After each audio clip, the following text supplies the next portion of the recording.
Welcome back to Spicy Tech. My name is Marc, I'm Cry. and we are still currently on 11.3.6, and we have it on average mode right now, and we are looking to go about 18 kilometers to our destination. But during this time, we'll be just having a little bit of commentary here,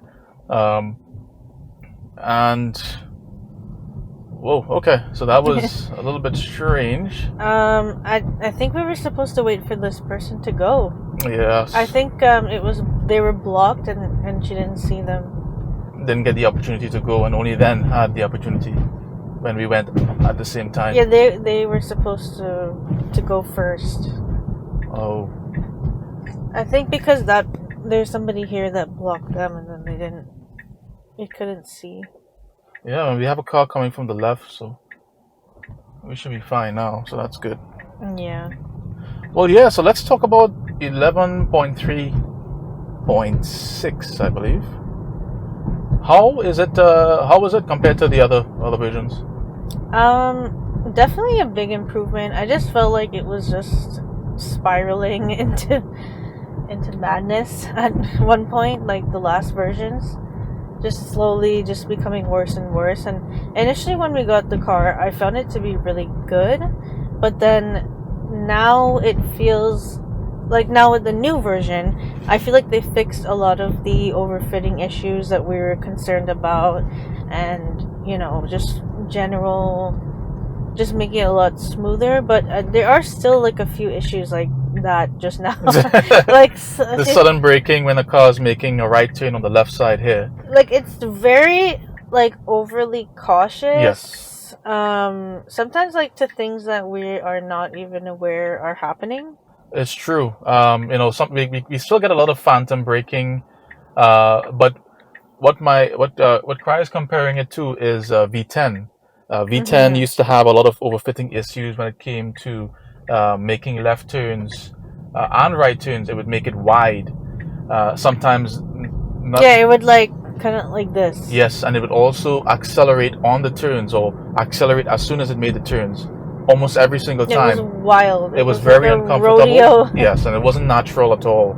But with the V11 that we currently have here, specifically 0.3.6, the turns, it feels like it has been fine-tuned to a point where it almost feels natural most of the time. But when it comes to city driving a lot, there's a lot of phantom braking still, and sometimes abrupt braking, unnecessary braking, to a point where yesterday in rain, during rainy conditions, we skid out. Yeah, I was really concerned because we're following really close to some cars, and everybody knows that when it's raining you don't follow so closely, and you don't have, like, slamming on your brakes sometimes won't do anything, right? You'll still skid through because the road is wet. So I didn't really like that it was doing that, and it was like it literally slammed on the brakes really hard. Yeah. 2 times. I mean, I understand it's trying to be cautious, but then there's also the aspect of visibility that we always talk about in most of our videos, which is giving drivers behind or around you clear indication as to what your intent is. And sometimes I feel that that's lacking. We're gonna get over to the left. Oh, okay. That brings us to another issue too as well. Yeah, this is a huge issue. We're supposed to be getting into the is it the far left lane here? Yeah, the far left. The far left lane here, but it indicates right, and then on the last minute would want to get into the left lane, which is not supposed to be happening. It's good to do it ahead of time, not like too much ahead, but a reasonable amount ahead. Yeah, like for example, when we made that right turn, I would have started positioning, and then this comes into the question of another issue that we have outlined, which is lane positioning. It needs to get into position a lot quicker and react a lot faster, because then we would have last minute changes. But then it could also mean navigation data issues. Just gonna restart it there. Yeah, and then also too, what is really grinding my gears personally is it would move to the wrong lane. So if you're making a left, it'll go to the right for some reason, which is not. Yes. ideal, because then you have more to fix, or you just have to take the L and take a different path. Exactly. So, for example, we have a left turn lane here. If we were supposed to go to the left, it will go to the right side, and Like then right before. right before making that left turn, and then it'll be like, oh, whoops, I have to make the left turn. So, yeah, that's been a concern of ours, a challenge for this particular bill. The highway navigation. What are your thoughts on that? It's pretty good. Like, honestly, it has become to the point that I didn't even notice it's on for the most part. Like, we've just been like chilling. It's been really good. I haven't put on navigate on autopilot yet because I'm scared of what's gonna happen, because I don't know what's gonna happen. As like someone who has like their account without FSD on it, but I think it's been like really good. I have but the only thing though is it has like a brute force sort of thing that it does when the trucks are next to you, and then it leans to the side, the opposite side from the truck. Yes. On the lane, but sometimes like it goes over the lane and it's not really safe. And then, the inevitable obvious, not merging issues. Yes. But that's just a general, I think we figured it out though. The issue is because if you can't really see it here, but if we have a curve in the road, it looks like every lane is ending, right? So you can't really tell when the lane is actually ending. Yeah. Like visually, but if it can recognize the signs, then I think that would be the best option, because there's no other way to know but just by looking at it. And even people can't tell that lanes are ending unless they have that sign there. Correct. But it could also map the behavior of the cars that it's following. So if you see every car in the lane moving over, then that's an indication also. And that'll be a dependency on the lead car. And then also too, I mean, we this is something else we talked about. So this is like an AI kind of thing. When you have like unsupervised learning situations like this, you don't really know how the car is. Well, I mean, they can probably figure it out, but we can't. The way that we learn how to drive is not the same way that the computer is going to learn how to drive. We have like tried and true methods that, your driving teacher would have tried and true methods. Like mine, for example, had like 624. So you think of like a pack of like 24 cans or something like that to do, what was it again? I think it's parallel parking. But the car may learn how to do a parallel park completely differently. Yeah. Maybe it's like, okay, the car is this long, like I need to be this many meters away. Like it may even be just some crazy calculation we haven't even some kind of dreamed of trigonometric or geometric some kind of alien math we don't even know, right? Yes. So we can't dictate exactly like, okay, you need to do this way, because it's unsupervised learning. Like it's not going to learn like that.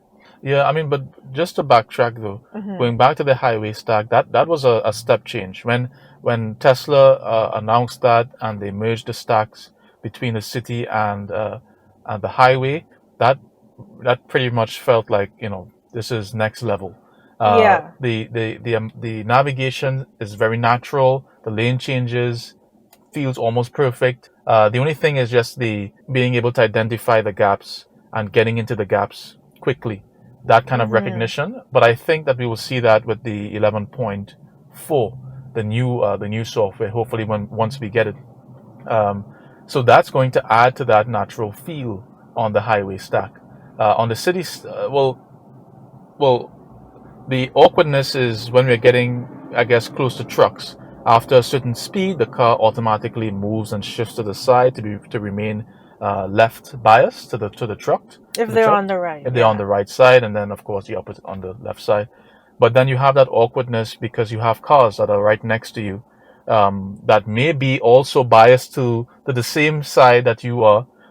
Like they're gonna be close to you. Exactly. Yeah. So it comes like you're really like touching really close to the car next to you. You're just watching each other.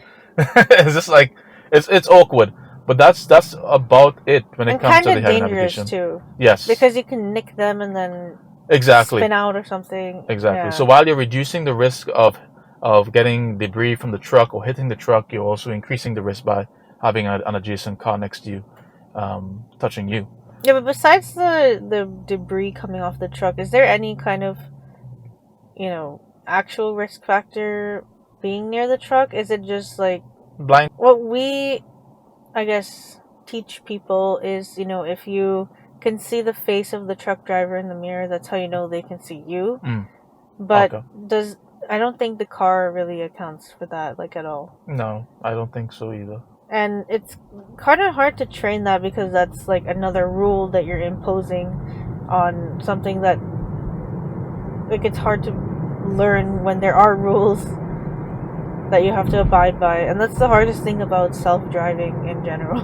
Exactly, and so let's transition now into the question where, when do you think, or what's your estimate in terms of getting actual full self-driving completion? I'm not talking about the March of the Nines. I'm talking about, when we can safely say, okay, well, my car can take me from point A to point B without any kind of disengagement.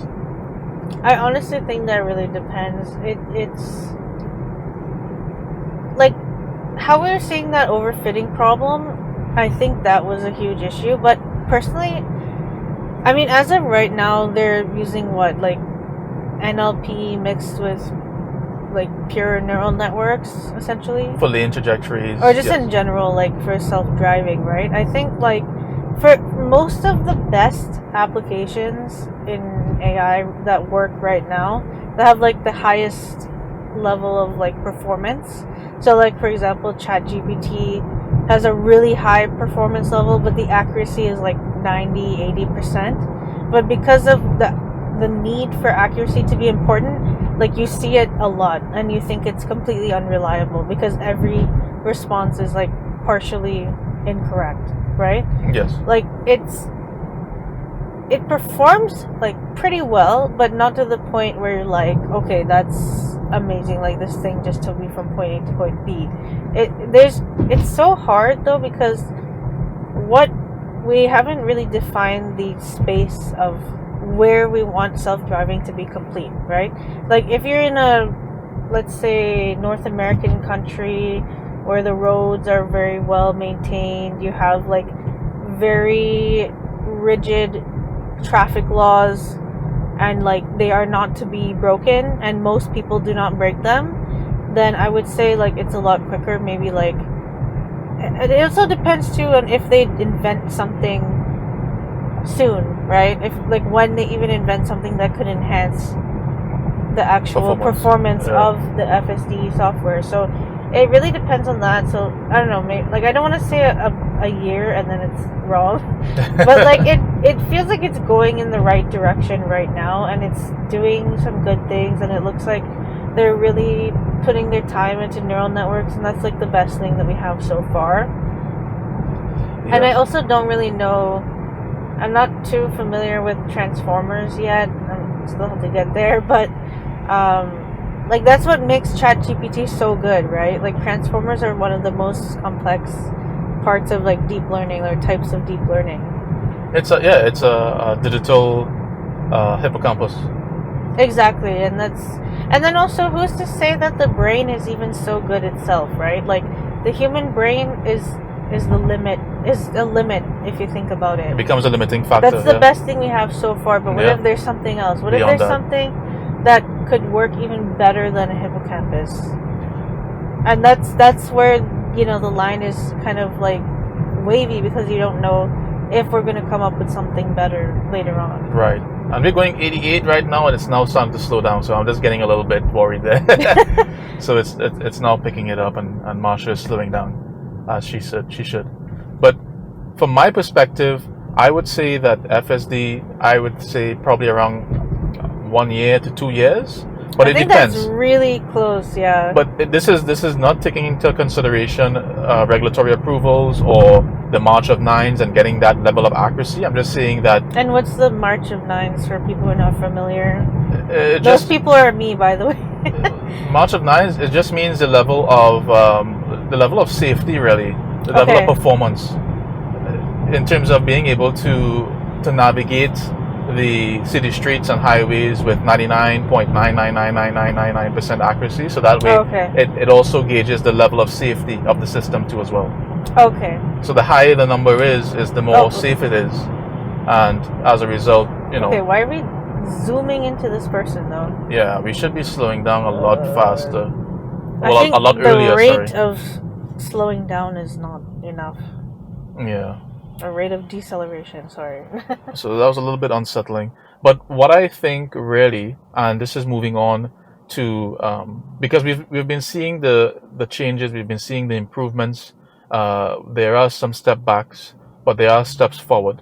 And the thing really that stands out to me is that Tesla realizes that they reached the limit, or they reach limits in terms of how well it can perform, and so they have to devise new ways, new algorithms in order for them to break that barrier to get the level of performance required. This then moves on to when do you think Tesla would have that ChatGPT moment when everyone is just blown away, everyone just wants to adopt it, subscribe to it, and so on? Just right off the bat, just out of the blue. So I think, to be honest, we have to go back to the accuracy versus performance. So the performance of FSD is still very iffy, but the problem is that the accuracy is tied a lot more to the performance with FSD, right? Because your accuracy really is how well do you follow the rules of the road, right? Yes. Like how well do you perform Abide by this the rules. maneuver? Yeah, exactly. How well do you do a parallel park? Like it's like doing a driving test, right? Yes. So the problem is that's the core functionality. It's not like you could just talk your way out of it and be like, yeah, Benjamin Franklin was born in 1998. Like you can't. Like it sounds great, but it's like, okay, it's not correct. But it's not like people will die because of it. Right. Like literally will die. And to add to that, that brings it tells us the level of complexity required for these two different systems. ChatGPT, large language model, generative AI, it's way less complex than the amount of complexity that you have navigating city streets and highways with pedestrians, dogs, animals, objects, random things flying across the screen, and so on. Yeah. It's way more complex, and there's a lot more at risk. There's lives that you can lose as a result. And I'll tell you something else too that probably might agree with your point there. So if you think about it, language has been dissected since we were able to speak. Like people were able to dissect language and how we speak and like the structure of languages, especially English, from a very long time, right? And English is not really a language that came from a direct family. I mean, technically it does come from a family, but there were so many influences on English that you can say things a million different ways and it would make sense to most English speakers. Right. So it's very fluid in how it can execute its actual, language capabilities, but the accuracy of the information is like a whole other thing, right? And it's not even tied to language. So NLP has been dissected really well for a very long time. Like we've had, so NLP, for people who are not familiar, is natural language processing. This is the thing I don't like. You see that? Like if somebody's behind, sorry, I have to interrupt myself. But when somebody's behind you and you like move out of the way and you zoom out of the way, they don't know that this person's actually stopping, and they could hit that person, which is I don't like. The person behind wouldn't see that there's a car in front of you that stopped completely, or like almost, yeah. And then they could potentially hit rear end them. Yeah, and it's rainy too. Why would you zoom out of the way like that? Yeah. But anyways, yeah. So that wasn't really safe. Yes. Yeah, don't like. That is one thing I really don't. That grinds my gears because like there's so many times that happens to me because of people being impatient or whatever, and it makes me stressed out because it's kind of dangerous. Understood. Yeah. Yeah, I don't really like that. That's one thing. That's one of the pet peeves I have about this update. Update. Yeah. Yeah. But back to what I was saying. So NLP is natural language processing. we've had a lot of time to dissect language, and also we have tons of experts that dissect language constantly. You have linguists, you have like tons of people, right? You have tons of time, tons of people. We've only really improved on camera software in the last decade and a half. Yes. Like we could only make we've only made cameras portable, and not even like those big those like fake Nikons, or not fake Nikon, but like those kind of like handheld cameras, like not quite a DSLR, but like you know what I'm talking about, right? Now we have the car slowing down, because the truck is close to us, and then of course we're getting up to speed, so it wants to be biased on the right side, and you can see how it added to that awkwardness because it was slowing down and there's a car behind me. Yeah, and we're going a lot to this side as well, which is, I don't like that either. Yeah, so it's a little bit awkward. It gets really awkward and it kind of feels unsafe. Yeah, and then now we're only now pressing the brakes, which is like, why? It's not good for people behind. Right. Especially in this kind of weather. But yeah, so, you know what I'm talking about? Those those handheld cameras, they're not exactly, a DSLR, but they're a lot better than some other like cheap cameras. Yeah, they're getting a lot better because it's being backed by good software too as well. Yeah, but basically, so those kind of cameras, we did have those before, but that was like the extent of a portable camera. Yes. So now we have like way better technology in terms of minimizing the size of a camera, that you can actually stick it on a car and just have it inside the, what do you call these things? Hey, what the heck? What was that? That was really scary. Unnecessary too as well. I'm not too sure if it's because Marsha is not seeing ahead of time, but I mean, there's a big truck here. It should be able to see it, and we have a turn coming up in 1 kilometer too as well. Yeah. Was she trying to avoid the car to the right and go around wide? Let us know in the comments. But that was strange. Yeah. I didn't have to disengage, but that was a little bit tricky for the cars behind. And visibility was this cone here for some reason. Off. Yeah. So going back to what we're talking about, because Marsha doesn't want us to talk about this. So the technology has increased, but it's only in the last. What I'm saying, the point is, only in the last like maybe 15, 20 years that you're able. I don't even think we had smartphones that long, right? We had them. When was the first iPhone came out? Not too sure, but like 2010 or something. You had smaller cameras. And, like, even back then, they weren't good. Like, if you stick it onto one of these cars, you're not going to see anything. Right. It's going to be garbage. So now we have access to the camera technologies. Now we are trying to use AI to take in the inputs from the cameras.